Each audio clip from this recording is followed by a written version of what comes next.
Баршаңызға сәлем. Сіздермен бірге Жас бол подкасты және мен оның жүргізушісі Әбдібаев Айдар. Жас бол подкастында біз әріптестерімізге Magnum туралы, біздің жаңалықтар мен оқиғалар туралы айтамыз. Подкаст компаниямыздың құндылықтары жылдам, адал және сенімді деген сөздерді қолданылып атанады. Яғни, жас бол немесе жылдам, адал және сенімді бол деген мағынаны білдіреді. Подкасты біздің лайв сайтымызда немесе Magnum Live Telegram ботында тыңдай аласыз. Сондай-ақ смартфонға подкастты тыңдауға арналған кез келген қолданбаны жүктеп алуға болады. Егер сізде iPhone болса, онда Apple Podcast, ал Android болса Google Podcast. Ал егер сізде Яндекс Плюсте ақылы жазылым болса, Яндекс Музыкадан тыңдай аласыз.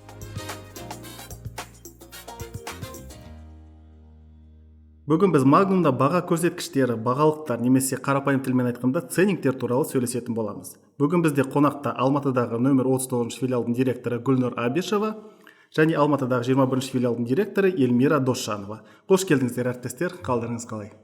Сәлеметсіздер ме, қымбатты әріптестер? Сәлеметсіздер ме? Құрметті қонақтар, қош келдіңіздер. Бүгін біз сіздермен ценнингтер туралы әңгіме жасайтын боламыз.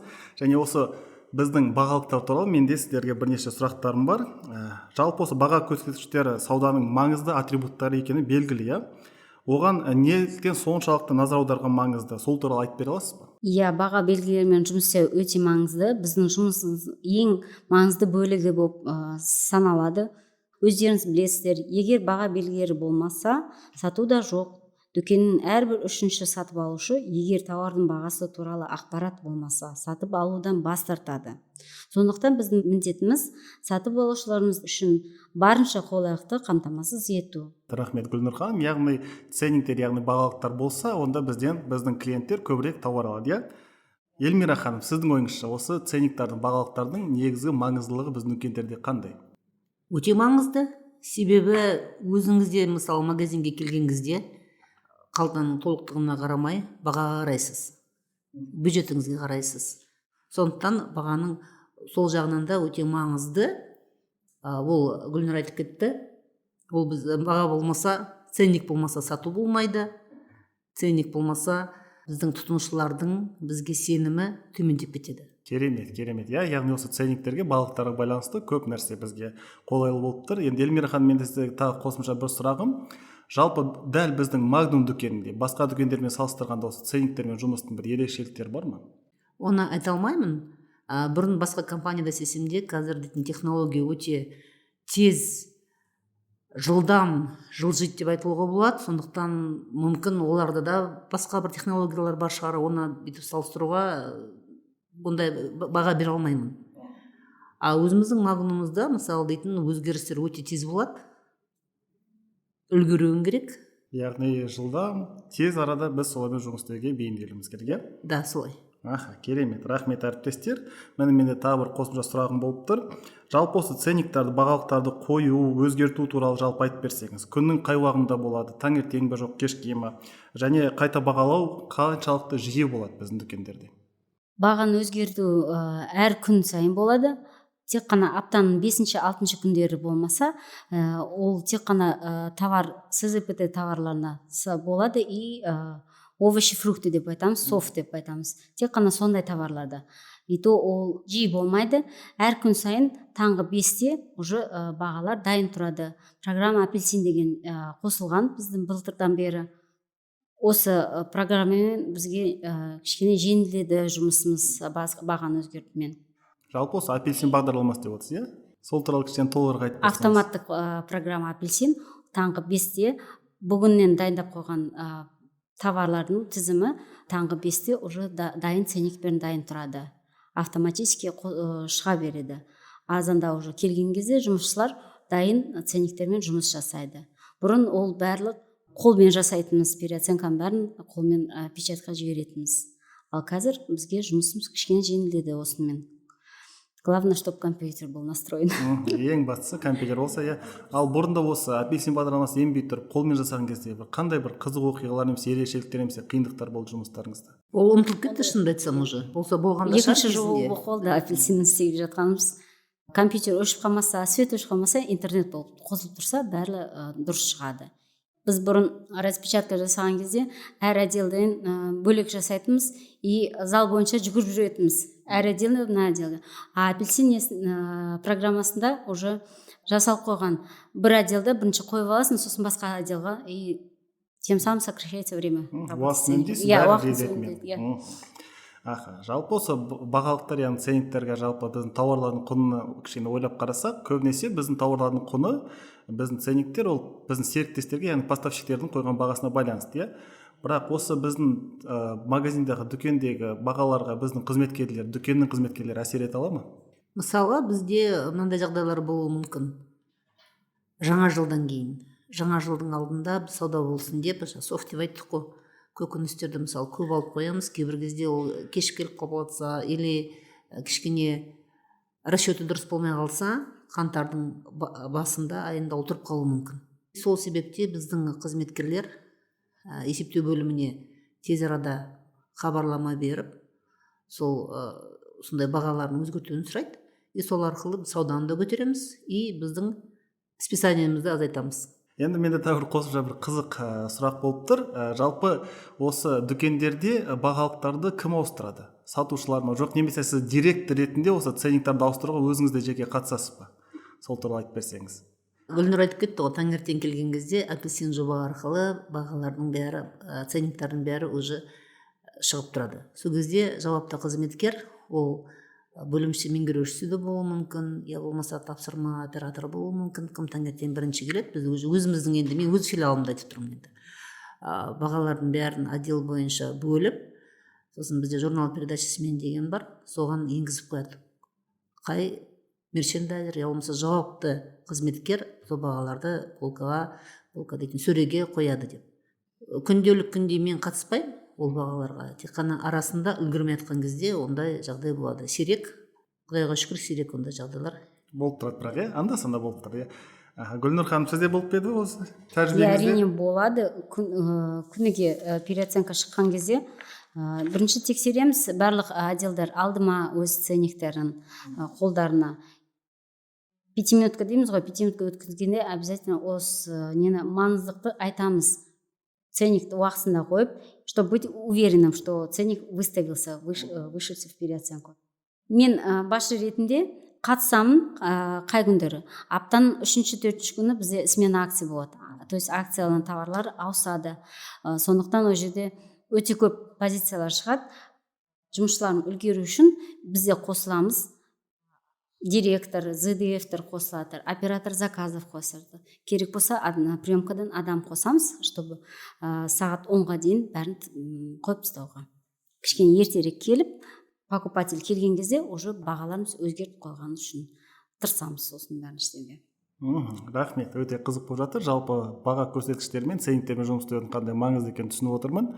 Енді осы соңғы кезеңдердегі көрсеткіштерге қарасақ, Эльмира ханым, Гүлнұр ханым, сіздердің дүкендер Алматы қаласы бойынша осы ценниктермен жұмыс істеу статистикасы бойынша ең үздік дүкендердің қатарына кіріп отыр, иә. Соны құттықтаймын бірінші ретте. Ең мықты филиалдардың бірі болып отырсыздар. Және сұрақ келесі, осындай жетістіктерге қалай қол жеткіздіңіздер? Қандай бір ерекше лайфхактар, мүмкін өздеріңіздің бір жұмыс стратегияларыңыз бар ма? Осы туралы айтып берсеңіз. Енді лайфхак деп айта алмаймын, может быть, біздің істейтін әдістеріміз басқа филиалдарда істеп жатқан шығар, бірақ дегенмен де айта өтейін. Может, біреуге ол бір таң болар, біреуге күнделік жұмыс болар.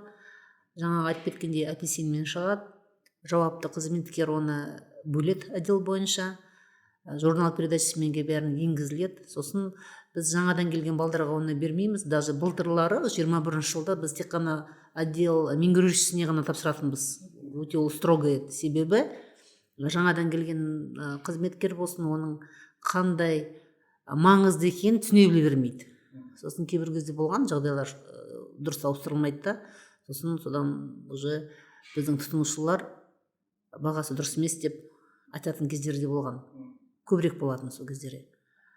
Сол барлығына бөліп бергеннен кейін біз қазір уже неше ай болды, күнде отчет беріп тұрамыз. Біз тек қана 100 ценник емес, одан да көбірек тексеріле береді балдар, себебі біздің, мысалы, менің филиалымда 1 сағаттай уақыт бөлінеді. Одан кем емес. Біз тағы да оны тексерген кезде әрқайсынан выборочный дейді ғой, выборочный тексермейміз, модуль бойынша тексереміз. Мысалы уже отдел меңгерушісі өзі біледі, бүгін мысалы бір қатар тексерсе басынан аяғына дейін ертеңгі күні басқа қатар тексереді, сөйтіп ол бір жетінің ішінде бүкіл магазин тексеріліп шығады деп айтуыма болады. Сосын тексерген кезінде бізде мысалы ценниктердің кейбіреулері жоқ болып шығады, қайда кеткенін білмей жатамыз, я болмаса сәйкес болмай қалады. Сол кезде біз оның түпкі себебін іздеуге тырысамыз. Орысша айтқанда біздің филиалда оны корень зла деп айтамыз. Соны іздеп переоценка отчеты бойынша, журнал передачасы мен бойынша күн қойылды, неге қойылмады деп соның бәрі тексерілген кезде и сондай контроль болғаннан кейін мерчендайзерлар, басқа да қызметкерлер жауапты жұмыс істейді деп ойлаймын. Керемет. Яғни негізі тексеріс, талдау және қарау, иә? Бақылау. Иә. Гүлнұр ханым, сіз өз филиалыңызда қандай бір ерекшеліктер бар, немесе жұмыс лайфхактары бар? Көбісі біздің жұмысымыз бірдей деп ойлаймын, иә. Күнделікті істеп жатқан жұмысымыз бірінші жыл емес. Біз мына отчет берген алдында біз уже ол жұмысты жүргізетінбіз. Айтып едім ғой, 3-4 күні бізде акция ауысқан кезінен кейін біз уже 4-ші күні барлық жұмыстарымыз бітіргеннен кейін ең бастысы модуль бойынша, отдел бойынша барлық бірде бір ценник қалдырмай тексеріп шығамыз. Одан қарай бізде графиктеріміз бар. Ол график тек қана ценниктер тексермейміз, ол жерде сразу сроктар тексереміз, планограмма ретін тексереміз. Сол жерде 3 график қосып тастағанбыз біз, и бір тексерумен 3 график орындап тастаймыз. Ол біздің сондай лайфхак деп ойлаймын. Может, басқа әріптестерінде сөйтіп істейтіндер шығар, бірақ бізге кішкене жеңілдетеді ол жұмысымызды. Керемет. Енді біздің Алматыда қалған дүкендердің қазір директорлар тыңдап отырса, мүмкін иә осы лайфхактардың бәрін алып, келесі айда сіздермен енді бәсекелес болатын шығар алғашқы орындарда. Оларда да бізден де мықты лайфхактары бар деп сенемін. Ең бастысы жауапкершілік болу керек. Істеп жатқан адам түсіну керек. Екінші рет қайталамайтындай сол жерге өте бір рет жақсылап істеуге, нақты істеп басқа жұмыстарын жасай беруге болады. Сөйтіп біз жеткіземіз біздің жұмысшыларымызға. Лучше один раз правильно, чем 100 раз переделать. Иә, рахмет әріптестер, жауаптарыңыз өте керемет болып отыр. Енді Гүлнұр ханым, Эльмира ханым, жалпы Магнумда біз кейде мынандай әртүрлі кейстер туралы естіп жатамыз. Иә, біздің клиенттер келеді, тауарды алады, тауарды залда бір бағамен көреді да, кассаға келгенде мүлдем басқа баға шығып жатады. Бұрында ондай кейстер көбірек болатын, қазір азайды, бірақ жалпы осындай жағдайлар болып тұра ма? Және осындай жағдайлар болған сәтте осы шағымдарды азайту үшін сіздер қандай жұмыс атқарасыздар дүкендерде? Иә, тауар бағасының баға көрсеткішінен сәйкес келмеген жағдайда біз ондай жағдайда бірден зерттеп себебін анықтаймыз. Шағымдар сонын азайту үшін біз уақытылы бағаларды қадағалауға тырысамыз. Отдел бойынша оны зерттеу керек те, неге сондай себеп болды деп. Если оны тек қана кассаға барып разницасын беріп қоя берсек, ол азаймайды. Керемет. Гүлнұр ханым, сізде осы сұрақ бойынша? Иә, ондай болады, особенно акция ауысқан кезінде болады. Бірақ күніге ценниктермен жұмыс жасағанымыз ондай нелерді азайттық. Бұрын біз разница беретінбіз, покупательдерге. Қазір ценниктің бағасымен біз кассада қазір мүмкіндігіміз бар жіберуге. Корректировка цены деп айтамыз. Бірақ оны да болмау үшін біз күніге осындай жұмыс жасаймыз ценниктермен, нақты болсын. Біздің покупательдеріміз бізге сенім жоғалтпасын. Жалпы бізде яғни жұмыс жүйесі бар, бірақ сол жұмыс жүйесіне қосымша біз тағы үстінен бақылау жасайды екенбіз, иә. Керемет. Енді менде тағы өзімде бір қосымша сұрақтар болып тұр. Енді біздің жалпы Магнумда істейтін біздің әріптестеріміз ол туралы білетін шығар, бірақ сырттан келген адамдарға тағы түсінікті болу үшін Магнум дүкендерінде біз әртүрлі бағаларды көріп жатамыз. Сары түстісін көреміз, ақ түстісін көреміз, үлкен ценник көреміз, кішкентайын көреміз, штрих-коды бар, штрих-коды жоқ, иә. Осы ценниктардың түстерін, түрлерін, көлемдеріне қарай қандай ерекшеліктер бар, сол туралы қысқаша айтып берсеңіздер. Магнумда бірнеше ценниктердің бірнеше түрлері бар. А3, А4, А5 формат қолданамыз.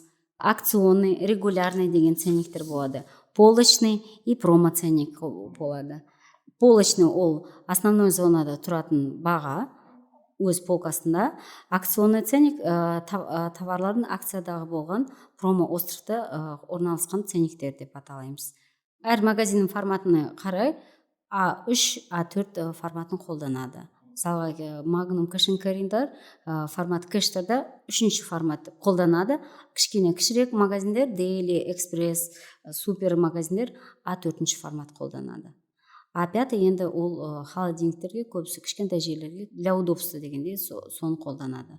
А5-ді енді көзге түссін деп қойылынады, полочный ценник кішкентайлау болғаннан кейін. Тағы қосымша клиенттердің назарын аударуға. Рахмет, жалпы түсінікті болып отыр. Енді мен де өзімнің Magnum туралы қазір хабарымда кеңейіп жатыр. Тағы менде бір қосымша сұрақ болып тұр, әріптестер. Енді сіздер алдыңғы айдың көрсеткіштері бойынша алдыңғы реттегі дүкендердің қатарына кірдіңіздер, иә? Енді қазір міндетті түрде бізді басқа директорлар тыңдайды, ойлайды, осы Гүлнұр ханым мен Эльмира ханымда қандай құпия бар екен деп. Соларға не айтар едіңіздер, иә? Директорлер қандай жұмысты бақылау керек? Осы болашақта ценниктермен ешқандай мәселе туындамайтындай. Енді алғы айдың алдында болдыңыз деп жатырсыз, рахмет. Бірақ ол менімше спорт сияқты ғой. Бір показательға келгеннен кейін, ол показательға келдім, мен жеттім деп қуана отыра беруге болмайды. Орысша айтқанда расслабиться етіп. Потому что ол показательдарды сен нақтылауың керек. Ұят болады әйтпесе, да? И поэтому ол өте жауапты. Бір жағы бізге ол қуаныш, бір жағы ол, конечно же, ответственность большая. Потому что енді де біз ол неден төмен түспеуіміз керек. Сол жеткен показательдарымыз. Планка поставлена. Планка поставлена. Как в спорте ғой енді мысалы. Осы мен мысалымда жұмыста да часто келтірем балдарға, сендер мысалы бір неге жеттіңдер ма, значит сендер уже соны істей аласыздар деген сөз. Қолыңыздан келеді деген сөз. И арғалай тек қана жоғарылау керек, төмендетуге болмайды деп. Ал әріптестер, жалпы осы бізде ценниктарды жалпы дүкендерімізде сатушылар орналастырады, әртүрлі қызметкерлер орналастырады. Осы ценниктарды қою барысында мүмкін жіберген қателіктер немесе осы жұмыс барысында бір болған қызықты оқиғалар дүкендеріңізде болып па еді? Иә, ондайлар болып тұрады. Менде бір сатушы бала жұмыс істеген, ценнигің жоқ деп, мысалы, мына жерге не қоймайсың дегенде, бір күні келсем, 10 шақты товардың бір не ғой, енді бір штрих-код, он фейс болып тұрған товардың әрқайсының астына қойып қойған. Бізде регламент бойынша, мысалы, бірінші мен 11-шінің астына қоямыз ғой ценниктерді, ол бүкіл нелердің астында қаншама фейс тұрса, соның бәріне қоя берген. Полка ценниктен көрінбейді. Аны неге істедің десем, маған айтқан жауабы, біреуі жоғалып түсіп қалса, екіншісі бар ғой. Осы ыңғайлы емес пе, осы ұсынысты сіз жоғарыға бағаны қарайтын қызметкерлерге айтыңызшы деп бір ай бойы ізімнен қалмады. Мен оған түсіндірдім, енді әрине. Өтіп істеуге болмайды, бізде өзіміздің регламентіміз бар деп әрең түсінді, бірақ ол сол өзінің лайфхакі болып арасында сөйтіп қойып тастайтын. Мысалы 3 товар, 3 фейс болып тұрса, бір штрих-код, үшеуіне де қойып тастайтын арасында сөйтіп. Неше мәрте сөйтіп ұстап алатын біз сөйтіп болғаны. Кейін ол уже ДО-ға ауысып кетті. Оған да ол бір карьералық рост болды. Бірақ сондай бір оқиға болған. Ең бастысы түсінсе болды, бізде нақты регламенттер бар екен. Ал жалпы біздің осы дүкенге келген жаңа қызметкерлер келеді, мысалы, сатушы позициясына немесе басқа жұмысқа, соларды осы ценниктермен жұмыс істеуге оларды кім үйретеді, оларда тәлімгер бола ма, жоқ, арнайы оқыту бағдарламасы бар ма?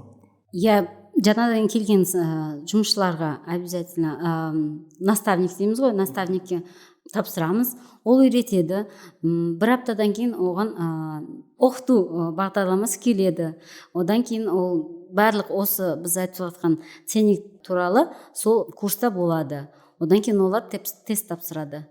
И күніге сол жұмыспен айналысқаннан кейін уже жаңадан сотрудник уже ертеңіне дайын болып сатушы болып тұрады. Бірнеше күн оқығаннан кейін дайын сатушы шығады. Жаңа бір сөздеріңіздің арасында айтып кеттіңіздер, бізде ценниктер, мысалы, жаңа баға көрсеткіштері бірінші сол жақтан бастап бірінші фейстің астына қойылады, содан кейін 10 фейс өткеннен кейін 11-ге қойылады деп. Жалпы осындай регламенттер не себептен пайда болды? Мен өзіме мысалы қазір қызық болып отыр, неліктен бәрінің астына қойып тастауға болмайды мысалы? Енді неліктен деп мен айта алмаймын. Енді ол өзіңіз даже былай бір совет етсеңіз, бүкіл товарлардың астына ценник болып жатса, ол да бір маған тұтынушылар үшін неудобно сияқты болып көрінеді да. Зачем лишние расходы бір жағынан? Маған осы дұрыс сияқты өзіме. Бірімен 11-шінің астында. А с другой стороны, бұл стандарт мерчендайзинга дейміз, сол стандарт бойынша сөйтіп қойылады. ол жерде прописан, сол регламент сол жерден шықты. яғни тұтынушының алдында өте қатты ақпарат жиналмас үшін, иә, және ақпарат жеткілікті болу үшін біріншіде және 11-ге қоямыз. Керемет.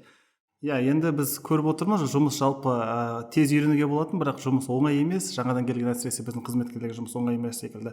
Жаңадан келген сатушы, жаңадан келген қызметкер осы ценниктермен жұмыс істеуді қанша уақытта меңгере алады, және оған қанша оның ресурстар кетеді? Енді өзіңіз білесіздер ғой, қазіргі мысалы жастар технологияға өте тез үйренеді, олар уже туа біте үйреніп шығады оларды.